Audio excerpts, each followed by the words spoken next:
Have you ever heard of the saying, you snooze, you lose?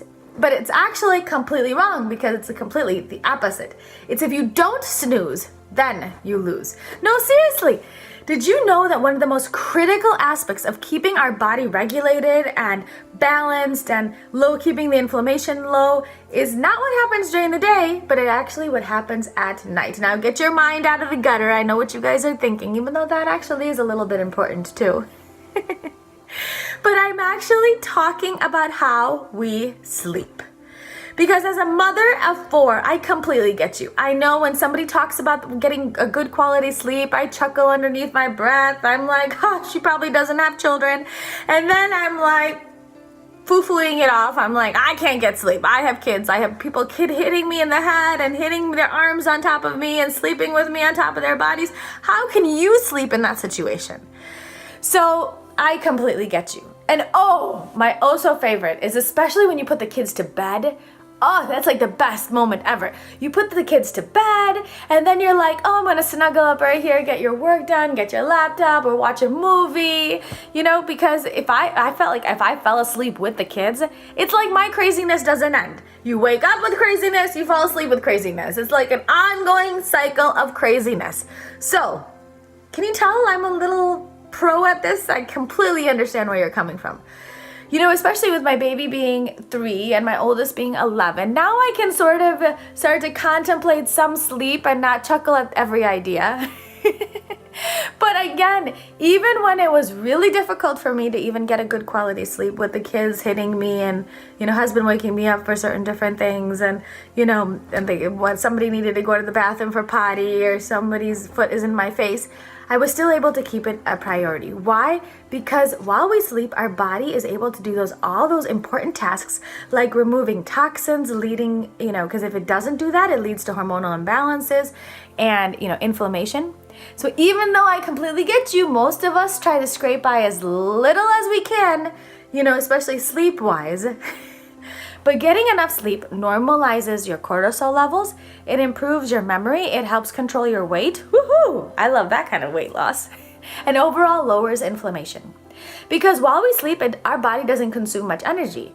So then it leaves more energy for your body to then remove toxins, make hormones, activate cellular repair, it boosts the secretion of growth hormone, it mends, injuries and, fights infections. So we all need sleep. Yes, even the mom of 5 kids and 6 kids and 7 if you include your husband, we need sleep. Because short-term sleep deprivation can even cause its side effects.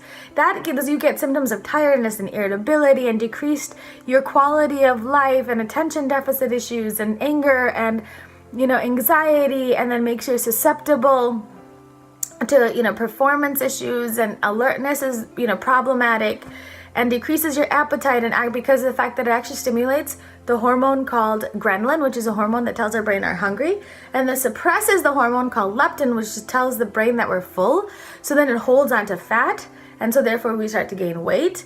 And then just by decreasing the sleep for one night by 1.5 hours, just 1.5 hours, that can reduce your daytime alertness by as much as 13%. I know, crazy, 13%.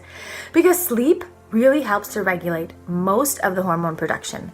They say 15% of our DNA is controlled by our circadian rhythm. Circadian rhythm, 15%, including our body's ability to repair itself. So you need this good circadian rhythm in order, because otherwise you can get, a lot of other problems like mental and emotional disturbances, because somebody who has problems is twice as more likely to feel depressed, anxious, or even encounter other mood issues unrelated to children. It quadruples the risk of cancer, it doubles the risk of obesity, and then it's even linked to diabetes, insulin resistance, and it increases the inflammatory marker called hsCRP, high sensitivity C-reactive protein, and that is a strong predictive indicator of heart disease. And also increases then our risk of heart disease and stroke. So not getting enough sleep, no matter what the excuses, is actually can be related to something called, this frontal lobe syndrome, which then involves like confusion, impulsivity, poor judgment, inability to perform tasks, and even catatonia. So it is so important to sleep.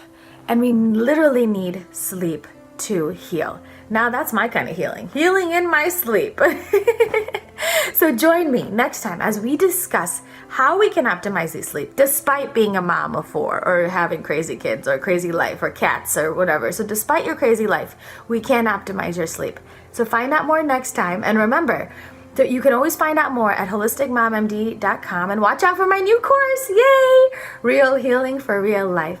I can't wait to see you guys next time. Now, I think it's time for a nap. What do you think? Yeah, me too.